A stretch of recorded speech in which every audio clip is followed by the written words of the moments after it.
오늘 우리에게 주신 하나님의 말씀 우리 함께 봉독하도록 하겠습니다. 시편 91장 1절부터 3절의 말씀입니다. 봉독하도록 하겠습니다. 시작. 지존의 은밀한 곳에 거주하며 전능자의 그늘 아래 사는 자여, 나는 여호와를 향하여 말하기를 그는 나의 피난처요 나의 요새요 내가 의뢰하는 하나님이라 하리니 이는 그가 너를 새 사냥꾼의 얼무에서와 심한 전염병에서 건지칠 것이미로다. 아멘. 다음은 요한복음 15장 1절부터 4절 말씀 함께 봉독하도록 하겠습니다. 시작. 나는 참 포도나무여 내 아버지는 농부라. 물은 내게 붙어 있어 열매를 맺지 아니하는 가지는 아버지께서 그를 제거해 버리시고 무릇 열매를 맺는 가지는 더 열매를 맺게 하려 하여 그것을 깨끗하게 하시느니라. 너희는 내가 일러준 말로 이미 깨끗하여 졌으니 내 안에 거하라. 나도 너희 안에 거하리라. 가지가 포도나무에 붙어있지 아니하면 스스로 열매를 맺을 수 없음같이 너희도 내 안에 있지 하면 그러하리라. 아멘. 자, 이제 오늘 하나님 말씀 전하도록 하겠습니다.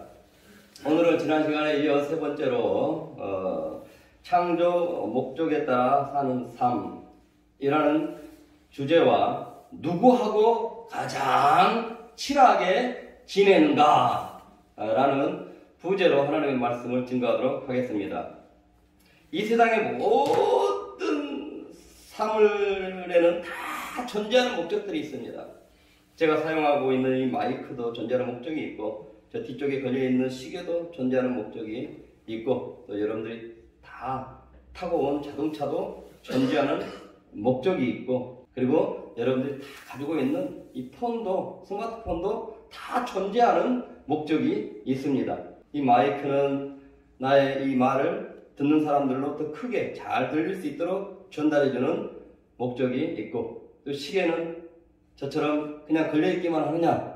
아니, 지금 현재 시간이 몇 시인지 몇 분인지 알려주는 그 존재 목적이 있고, 그리고 이 스마트폰은 또 자동차는 여러분들을 편안하게 이곳으로 이동시켜주는 목적이 있습니다. 자, 이처럼 모든 사물에는요 각각 존재하는 목적이 있어가지고요 그 사물들의 존재하는 목적대로 쓰여지고 또 기능을 발휘할 때에 바로 그 가치가 인정되는 것입니다. 아멘. 사람도 이와 마찬가지라는 거예요. 사람도 존재하는 그 목적에 따라 기능 발휘를 할 때에 그의 가치가 더 가치 있게 여겨지더라는 것이에요. 남준이가 회사에서 존재하는 목적이 있을 거란 말입니다.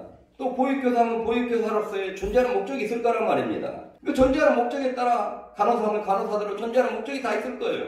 그 목적에 따라 기능 발휘를 해줘야 되는데 기능 발휘를 너무 안 해주는 거야. 그러면은 존재의 의미가 없다고 생각해요. 너는 우리 회사에 존재의 가치가 없다. 이렇게 생각해버립니다. 그죠? 자, 지난 시간에 말씀드렸지만은요 에베소서 2장 1절로 죄란 문자적으로 반살이 꽂히는 관역에서 벗어난 것을 바로 죄라라고 성경은 말을 한다고 했습니다. 먼저는 이 뜻은 하나님의 말씀에서 벗어난 것은 다 죄라는 거예요. 하나님의 말씀에서 어긋난 것은 다 죄라는 것입니다. 삶의 목적, 그 방향이 하나님이 인간을 창조하신 그 목적과 그 방향과 일치하지 않는 것도 하나님은 죄로 여기신다는 것입니다. 그러니 인간이 하나님이 창조하신 목적대로 살지 않는 삶은 하나님이 인정하지 않는 삶이에요. 죄악된 삶을 누가 인정합니까? 하나님의 인간을 창조하신 목적대로 살지 않는 그 삶은, 그 방향은 하나님과 어긋난 거예요. 죄인 것입니다. 그 삶은 하나님이 인정하지 않아요. 죄악의 길에는 하나님이 함께하지 않습니다. 신앙도 마찬가지예요. 신앙생활의 궁극적인 목적이 하나님이 인간을 창조하신 그 목적이 궁극적인 목적이 아니고 자기 목적에다 두고 신앙생활을 한다면 그 목적은 방향이 하나님과 완전히 다른 거예요. 이건 죄입니다. 신앙생활의 목적을, 궁극적인 목적을 하나님께 두지 아니하고 자기 목적에만 두고 예배를 열심히 들고 복받으려고 열심히 헌금하고 복받으려고 열심히 전도하고 하나님은 그런 전도 인정하지 않는다는 것입니다. 모든 것이 궁극적인 목적이 자기 영화로움, 자기 복, 자기 문제 해결, 나 이거 열심히 하면 우리 자녀 잘 되게 해주겠지. 이러한 목적, 하나님 궁극적인 창조 목적이 빠져버린 이러한 목적과는 신앙생활 하는 사람들 그 신앙 하나님이 인정하지 않는다는 거예요. 그건 죄의 길에 가면서 신앙생활 하는 거예요. 그러니 하나님께 인정받는 신앙생활, 하나님이 함께 해주는 신앙생활, 하나님이 나의 기도에 은혜를 부어주시는 신앙생활, 하나님이 예배를 통하여서 나를 만나주시고 내가 하나님을 임재를 느낄 수 있는 신앙생활 하려면 여러분들 신앙과 삶의 궁극적인 목적이 하나님이 여러분들을 만드신 그 목적을 바로 궁극적인 목적에 두고 살아야 한다는 것입니다. 지난 시간에 우리는 성경 말씀을 통하여서 하나님이 인간을 창조하신 목적에 대해서 나누었습니다. 그 첫 번째가 바로 이사야서 43장 7절로 하나님의 영광을 위하여서 창조하였다라고 했고요. 다음 로마서 1장 1절로 하나님의 나라를 이루기 위하여서 하나님의 복음을 전하기 위하여서 창조하셨다라고 했습니다. 여러분 삶의 초점, 삶의 목적을 바로 하나님의 영광을 이루는 데 두시고 그리고 하나님의 나라를 이루기 위하여서 하나님의 복음을 전하는 데에 여러분들의 삶의 궁극적인 목적을 두고 사시기 바랍니다. 아멘. 그리고 오늘 본문이 말하고 있는 하나님의 인간 창조 목적인 하나님과의 친밀한 교제를 나누며 사는 데에 삶의 목적, 신앙생활의 목적, 궁극적인 목적을 두고 사는 여러분 되시길 주의 이름으로 축원합니다. 아멘. 오늘 본문의 말씀 요한복음 15장 1절입니다. 시작. 아멘. 그리고 요한복음 15장 5절 보실까요? 시작.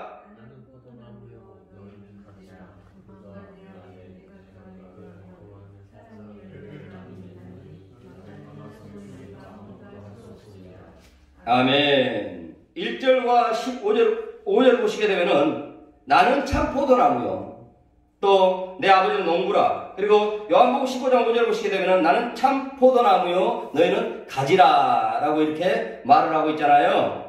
바로 이 말씀인즉 무슨 뜻이냐면 바로 예수님은 어떤 분인지를 알려주고 있는 그러한 자기 계시의 선언문인 거예요. 바로 예수 그리스도께서는 생명의 근원이시다 라고 선포하는 말씀인 것입니다. 예수님께서는 농부가 포도원에 포도나무를 심었을 때에 그 열매를 맺게 하는 것처럼 예수님께서는 죄로 인해서 영생을 잃어버린 사람들로 하여금 영생을 얻도록 하기 위해서 하나님이 인류에게 보내주신 인류의 유일한 구원자다. 농부가 열매를 먹도록 이 가수원에다가 포도나무를 심은 것처럼 예수 그리스도께서는 영생을 잃어버린 인간들에게 영생의 열매를 맺도록 인간들에게 하나님이 보내주신 농부에 비유되는 것이 하나님이시죠. 하나님이 예수, 포도나무는 예수님이 비유하겠죠. 보내주셔서 영생을 얻는 열매들로 구원받게 하도록 보내주신 인류의 유일한 구원자라는 그러한 뜻인 것입니다. 아멘. 그리고 2절 보시겠습니다. 2절 시작.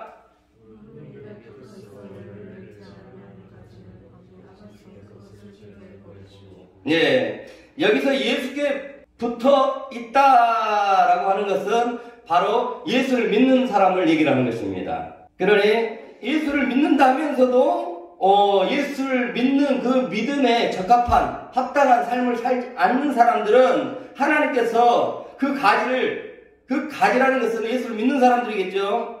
믿는다고 하는 사람들이겠죠. 그런 사람들의 가지를 잘라 버려버리신다는 거예요. 다시 말해서 죽은 가지가 되어버린다는 것이죠. 예수를 믿는다 하면서도 예수 생명의 열매를 맺지 아니하고 있는 거예요. 저 예수 믿어요 라고 하면서 예수와 전혀 상관없는 열매들만, 삶의 열매들만 나타내고 살더라는 것입니다. 예수를 믿는다고 말하면 예수를 믿는 그 믿음에 합한 삶을 살아야 그것이 구원을 받기 위해서 예수를 믿는 그 합한 믿음이라는 것입니다. 그렇지 않냐고 말만 나 예수 믿어요 라고 하면서 바로 예수를 믿는 믿음의 삶을 전혀 살지 않고 있다면 그 사람은 가지가 잘린 것처럼 죽은 믿음이라는 것입니다. 구원받지 못하게 되는 믿음이라는 것입니다. 그러니까 2절의 말씀은 너희가 예수 믿느냐? 너희가 나무인 예수에게 붙어있는 가지냐? 그렇다면 나무에 있는 모든 성품이 또 그 사고방식이 그대로 너희에게 나와줘야 된다. 그것이 바로 예수 생명이 너희들에게 연결되어 있는 그러한 산 믿음이다. 라고 얘기를 해주고 있는 것입니다. 그러니 예수를 믿는 믿음의 삶을 살아가는 것입니다. 그 삶이 뭐냐는 것이죠. 오늘 요한복음 15장 3절 보시겠습니다. 시작. 너희는 내가 일러준 말로 이미 깨끗하여졌으니. 예수가 예수 그리스도를 따르는 제자들에게, 베드로에게, 요한에게, 많은 사람들에게 이렇게 말합니다. 너희는 이미 깨끗해졌느니라. 이게 무슨 말이냐는 것이죠. 이거는 예수 믿고 죄사함을 받고 너희는 이미 하나님의 자녀가 됐느니라, 하나님의 백성이 되었느니라 라고 하는 소리인 것입니다. 아시겠어요? 자, 그처럼 하나님의 백성이 된, 예수 믿고 깨끗해진 사람들, 예수 믿고 죄사함을 받고 하나님의 백성이 된 사람들에게 주님이 첫 번째로 하신 말씀이 뭐냐는 것이죠. 자, 4절 읽겠습니다. 시작. 아멘. 내 안에 거하라 라고 하는 거예요. 내 안에 거하라는 것은 누구 안에 거하냐면 예수님 안에 거하라는 것이잖아요. 그러니까 주님 안에 거하라 라는 것입니다. 주님 안에 거한 삶을 살아가는 것이죠. 여기서 주님 안에 거하라 라고 하는 것은요, 바로 예수님과 함께하는 삶을 살아라 라고 하는 것입니다. 하나님과 함께하는 삶을 살아가는 것이죠. 곧 하나님과 친밀한, 여기서 거하다, 주님 안에 거하다 라고 하는 것은 바로 하나님과 친밀한 교제 가운데에서 살라 라고 하는 뜻인 것입니다. 이것은 하나님이 저와 여러분을 구원해 주신 그러한 궁극적인 목적인 것입니다. 그래서 29장 4절부터 46절 읽겠습니다. 시작. 내가 이스라엘 자손에게 와여 그들의 하나님이 되리니 그들은 내가 그들의 하나님 여호와로서 그들 중에 거하려고 애굽 땅에서 노예 생활하고 있던 이스라엘 백성들을 다 하나님 구원해 주셨어요. 왜 구원해 주셨다고요? 하나님이 그들 가운데 거하려고. 여기서 하나님이 그들 가운데 거한다는 것은 지켜보고 있다는 뜻이 아니에요. 함께 친밀한 교제 가운데에서 살려고 그들을 따로 구원해 주셨다는 것입니다. 아멘. 이는 오늘날 예수님이 우리를 구원해 주신 궁극적인 목적이라고 요한복음에서는 말을 하고 있는 것입니다. 여러분, 기독교에서 구원이 어떤 의미가 있습니까? 기독교에서 구원은요, 가장 핵심적인 교리예요. 그리고 성경에서도요, 성경 계시의 핵심이 뭐냐면 바로 구원이에요. 구원. 그런데 이 구원의 궁극적인 목적이 뭐냐는 것이죠. 우리 기독교의 핵심, 그리고 성경 계시의 이 총합, 핵심, 이 핵심이 구원이에요. 근데 이 우리를 구원해 주신 그 궁극적인 목적이 뭐냐는 것이죠. 하나님과 친밀한 교제를 나누는 상대로 우리를 구원해 주셨다는 것입니다. 그러니 하나님이 우리에게 가장 열망하는 것이 뭐겠어요? 하나님과 친밀한 교제 가운데서 사는 것. 이것을 하나님이 가장 우리에게 열망하고 있는 것입니다. 아멘. 아가서 2장 10절 우리 함께 공부하실까요? 시작. 내 사랑하는 자가 내게 말하여 이르기를 나의 사랑 내 어여쁜 자야 일어나서 함께 가자. 이것은 아가서, 이 아가서는 바로 예수님과 우리 성도들, 예수님과 교회를 바로 신부와 신랑으로, 신랑은 누구겠어요? 예수님. 그리고 신부는 여러분들 성도들을 비유하면서 설명하는 거예요. 그러면서 이제 나와 함께 살자는 거예요. 결혼하자는 것이죠. 그러니까 성도들이 구원받고 예수 백성이 된다는 것은 바로 결혼한 상대가 된 사람과 똑같다는 거예요. 함께 살기 위해서 그러는 거예요. 함께. 여기서 함께 산다는 것은 친밀한 교제 가운데 살고 하는 거예요. 그러니까 혁준이와 지영이가, 동원이와 현정이가 서로 결혼하는 목적, 가장 궁극적인 목적이 뭘까요? 둘이 합쳐서 돈 많이 버니까? 나 혼자 하면 돈 적게 버니까? 애 낳으려고? 아니죠. 가장 궁극적인 목적이 정말로 둘이서 정말 친밀하게 어느 누구보다도 가장 친한 사이로 내 편이 되어지고 이러한 관계 속에서 살기 위해서 결혼한 줄 믿습니다. 아멘. 그래서 예수님께서 우리를 신부 삼아주신 가장 큰 열망은 뭐냐는 것이죠. 궁극적인 목적은 뭐냐는 것이죠. 신부로 삼아놓고 내 옆에다 두기만 하려고. 아니에요. 교제예요. 친밀한 교제를 나누기 위해서 하는 것입니다. 그리고 이 하나님과 친밀한 교제 가운데서 사는 것은요, 바로 하나님이 인간을 창조하신 궁극적인 목적이기도 해요. 하나님이 인간을 만드신 궁극적인 목적이기도 합니다. 아멘. 창세기서 1장 26절부터 27절 함께 봉독하겠습니다. 시작. 하나님이 이르시되 우리의 형상을 따라 우리의 모양대로 우리가 사람을 만들고 그들로 바다의 물고기와 하늘의 새와 가축과 온 나무와 땅에 기는 모든 것을 다스리게 하시고 하나님이 자기 형상 곧 하나님의 형상대로 사람을 창조하시되 남자와 여자를 창조하시고 하나님이 인간을 창조하실 때 하나님의 형상에 따라 창조했다고 그랬잖아요. 여기다 하나님의 형상에 따라 창조했다는 것은 바로 하나님을 다 함께 만드셨다는 거예요. 그러니까 인간과 하나님이 유일하게 닮은 것이 있다면 바로 하나님의 그 영과 닮은 인간에게도 영을 주셨다는 것입니다. 이 영이 뭐냐면 고린도전서 14장 2절을 보시게 되면은 바로 영으로 비밀을 말함이라. 하나님과 소통하는 기관이 바로 영인 거예요. 근데 이 영을 보니까 하나님과 비밀을 말하더라는 것이에요. 비밀스러운 대화를 하는, 인간을 대화하는 존재로 만들었다는 것입니다. 서로 의견을, 언어를 사용하면서 대화하는 존재들이 생물체, 인간 말고 누가 있단 말입니까? 전혀 없습니다. 따라서 그대로 하는 앵무새, 약간 그런 종류가 있겠지만은 이처럼 자기의 생각을 의사표현해서 서로 교환하면서 정보를 누리고 하는 대상은 오직 인간밖에 없어요. 왜 그런지 아세요? 오직 하나님은 인간만이 대화할 수 있는 그러한 존재로, 영을 가진 존재로, 언어를 가진 존재로, 대화할 수 있는 존재로 만드셨기 때문에 그러는 거예요. 그러니까 인간은 저절로 생겨난 것이 아니라 우연히 생겨난 것이 아니라 하나님이 창조했다는 것이 맞는 거예요. 아멘. 하나님은 인간을 하나님과 교제할 수 있는 존재로 만드셨다는 것이죠. 하나님은 인간을 하나님과 친밀한 사랑의 교제를 나누는 그러한 대상으로 만드셨다는 것입니다. 하나님이 인간을 지으신 그 가장 그 궁극적인 목적, 창조의 목적, 그것은 바로 인간과 친밀한 교제 가운데서 살기 위해서 그리하셨다. 김선재 집사님하고 한정도사님이 아들을 낳았어. 아들을 낳았는데 일시켜 먹으려고 하나님, 두 사람의 영광을 위해서, 두 사람이 하고자 하는 일을 하도록 시켜먹기 위해서 낳았을까요? 사랑의 교제 가운데서 함께 살기 위해서. 이게 바로 가장 궁극적인 목적일 것입니다. 하나님도 마찬가지라는 것입니다. 하나님이 인간을 창조하신 목적, 궁극적인 목적, 지영이를 창조하신 궁극적인 목적, 그것은 바로 하나님이 지영이와 친밀한, 가장 친한 사이로 지내면서 살기 위해서 그리 하셨다는 것입니다. 아멘. 구원하신 궁극적인 목적도 그와 같다는 거예요. 아시겠어요? 이제 우리 시편 91장 1절부터 3절 보시겠습니다. 시작!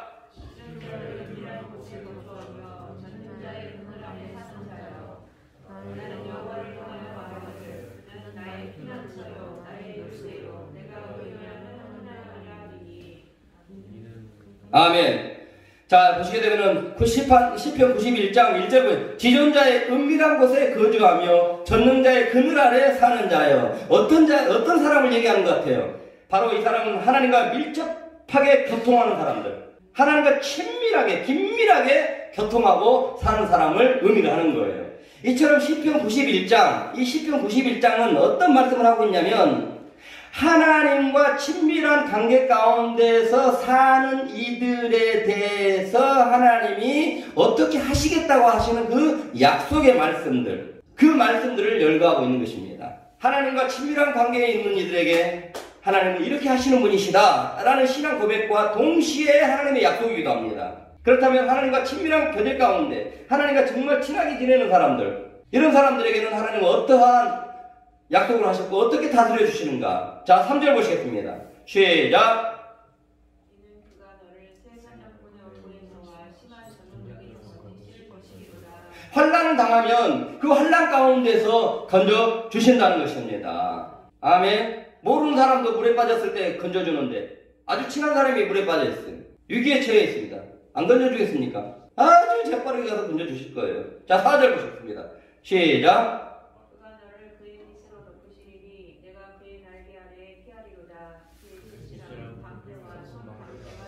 하나님과 친밀하게 지내는 자 하나님 지켜주시고 보호해 주신다는 거예요. 아멘. 그리고 8절 시작.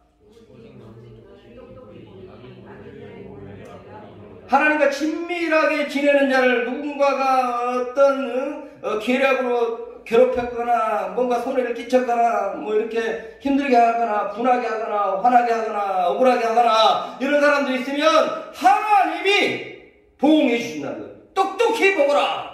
하나님이 갚아주신다는 것이에요. 아멘.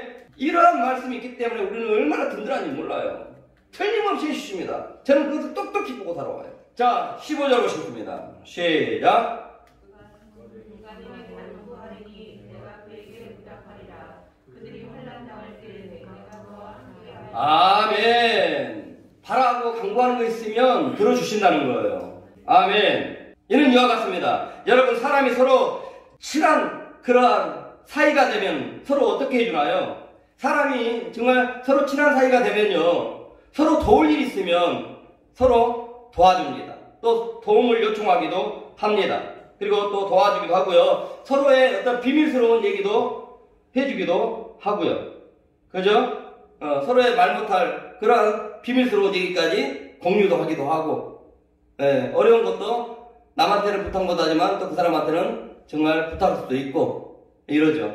그리고 또 아무 대가 없이 그냥 해주기도 하고, 친한 사이끼는 뭔가 특별하지 않습니까? 저도 이제 교회에 물건을 옮길 때마다 저 친구 봉기천에 있는 이 초등학생 때부터 같이, 아니 옆마을이었으니까 우리 금수 너가 그 기타 만드는 공장이 있기 때문에 화물차가 있어요. 그러다 보면은, 야 금수야, 우리 교회 이렇게 옮기는데 화물차 좀 빌려주라. 그러면은 빨리 가져가. 알아서 가져가. 나 바쁘니까 내가 못 갖다 주니까 가져가 쓰라는 거예요. 차 웬만해서 안 빌려주거든요. 그것도 영업용차인데 빨리 가져가라는 거예요. 하루 종일 쓰는. 그리고 언젠가는 비염 때문에 누가 말해줘가지고 저 구례 한약방에서 아주 이 비염약을 제조를 잘하는 데가 있어가지고 마침 구례 이제 자연 드림 파크라고 거기 이제 유구밀이라고 상무가 있는데 정말 이 친구가 친해요.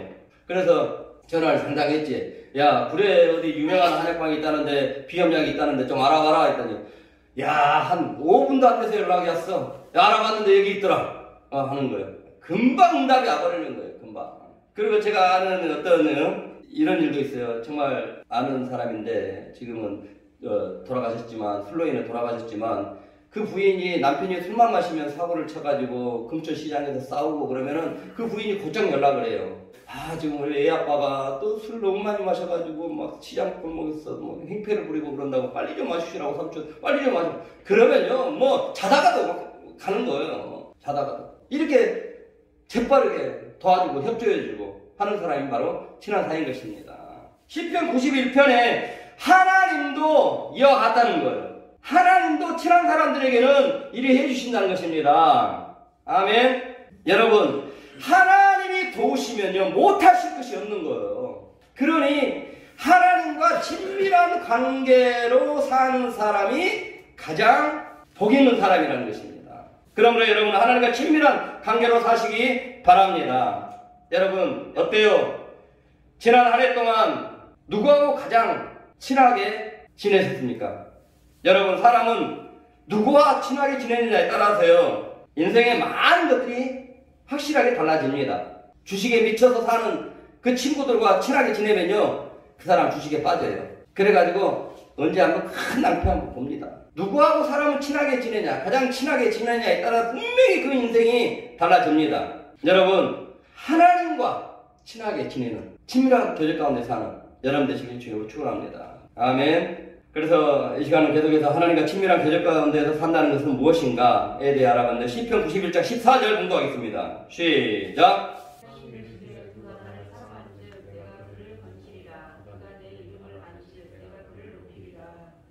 아멘. 자, 이것은요, 하나님과 밀접하게 교통하는 자, 은밀한 곳에 거하는 자, 쭉쭉쭉 나열하면서 같은 동등한 구절이에요. 같은 말이에요. 하나님과 친밀한 교제 가운데 산다는 것은 바로 하나님을 사랑하는 것이고, 하나님을 아는 것이 바로 하나님과 친밀한 교제 가운데서 사는 것이다 라고 말을 해주고 있는 것입니다. 그러니 누군가와 친밀한 교제 가운데서 친밀한 사이가 되려면 그 사람에 대해서 잘 알아야 되는 거예요. 그래서 하나님과 친밀한 교제 가운데 산다는 것은 하나님에 대해서 아는 것이 바로 하나님과 친밀한 교제 가운데서 사는 것입니다. 이처럼 하나님에 대해서 아는 것, 하나님과 친밀한 사랑의 교제 가운데 사는 것, 이것은요, 지난주와 지지난주에 말씀했다시피 하나님께 영광을 드리고 하나님의 나라를 위하여서 일하는 것, 이것보다도 더 우선시해야 될 것이 바로 하나님과 친밀한 교제 가운데 사는 것, 하나님에 대해서 아는 것인 것입니다. 아멘. 이것이 이렇게 중요하다는 거예요. 시편 29장 2절을 보시게 되면은 여호와께 그의 이름에 합당한 영광을 돌리며 그 거룩한 옷을 입고 여호와께 예배할지니라. 어때요? 하나님께 영광을 드리고 하나님께 예배를 드리더라도 어떻게 드리라고요? 여호와의 이름에 합당하게 드리라는 거예요. 여호와의 이름이라는 것은 어떤 호칭만 얘기하는 것이 아니에요. 그분의 기질, 그분의 성품, 그분의 생애를 총괄하는 거예요. 그러니까 하나님께 예배를 드리고 하나님께 영광을 드리더라도 하나님의 일을 하더라도 너희가 하나님의 성품에 맞게끔 하라는 것입니다. 이것이 25장 24절부터 25절 달란트 비유가 나오잖아요. 그래서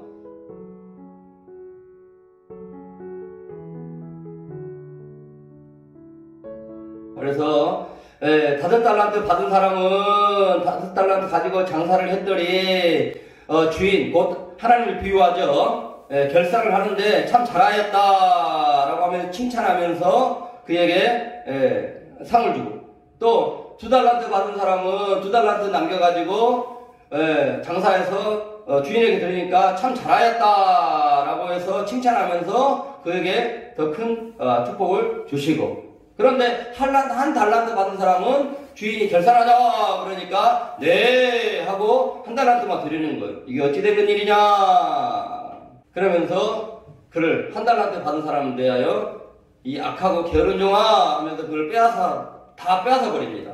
왜 그러냐는 것이죠. 분명히 한 달란트 그대로 받았다 그대로 드렸는데 왜 책망을 받고 빼앗겼냐는 것이죠.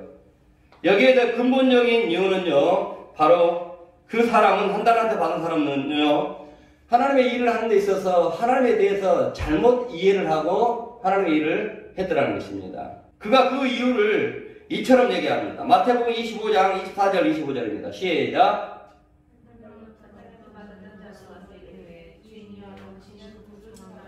땅에다가 내가 가장 묻어놨다가 그대로 들은 이유는 당신은 굳은 사람 아닙니까? 당신은 엄한 사람 아닙니까? 잃어버리면 잃어버린 대로 보응하는 사람 아닙니까? 그러니까 제가 그대로 잘 지키고 있다가 그대로 드렸습니다. 하나님이 일을 하는 데 있어서 하나님은 이처럼 그대로 이윤을 남기는 것에 대해서 칭찬해주고, 잃어버리면 잃어버린 것, 그 눈에 보이는 그것에 따라 이처럼 심판을 하시는 그런 하나님이실까요? 하나님은요, 일을 함에 있어서 어떤 눈에 보이는 결과는 하지 않아요.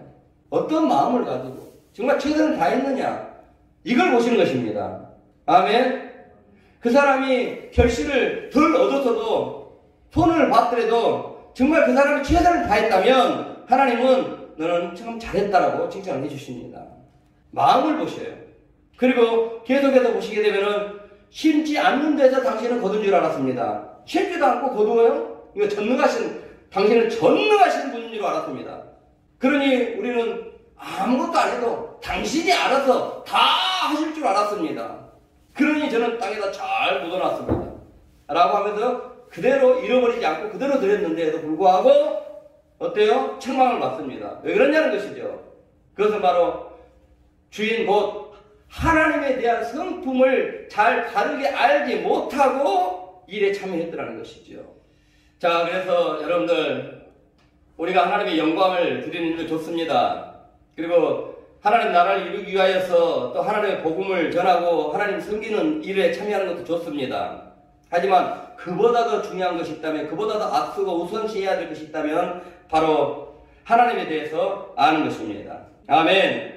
잠언서 9장 10절을 말합니다. 여호와를 경외하는 것이 지혜의 근본이요 거룩하신 자를 아는 것이 명철이니라. 여기서 명철이라는 것은 세상 이치를 분별하고 옳고 그름을 분별하는 것이죠. 다시 말해서 인생의 올바른 길을 찾아내는 능력을 말하는 것입니다. 그러니까 하나님을 잘 아는 것이 최고의 복이라는 것입니다. 아멘. 그래서 하나님을 아는 것에 여러분들 힘쓰시기 바랍니다. 그래서 호세아서 6장 3절을 말합니다. 시작.